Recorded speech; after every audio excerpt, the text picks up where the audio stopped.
I'm Alex Nitecki. I just cast my first ballot here in Georgia. Well, I love Georgia, and I'm a pretty strong believer in being politically involved in wherever you live. So I decided to register, when I got my driver's license because they make it very convenient.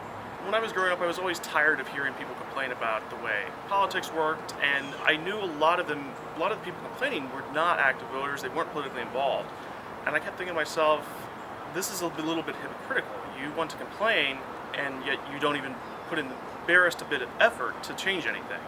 And voting is probably the easiest way, although it's not the only way to affect political change, but it's definitely a bigger part of the puzzle for sure.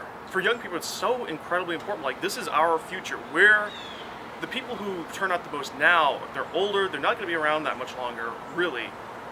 So we're essentially sabotaging, out of just apathy, our own political future by not becoming politically involved in, voting or anything else like that. And one of the biggest reasons I've heard is that they just don't know enough, that they don't want to spoil anything by casting a vote, which begs the question. It's like, it doesn't take that long to read up on the candidates and find out which issues you support. It's kind of puzzling. Midterms are critically undervalued in terms of their importance because it just doesn't have that same national spotlight. I mean, even I find myself forgetting. It's like, oh yeah, right, midterms are coming up this year. So I think it's critically important to get people out to vote in the midterms, more so than the presidential election, because everyone knows there's a presidential election going on.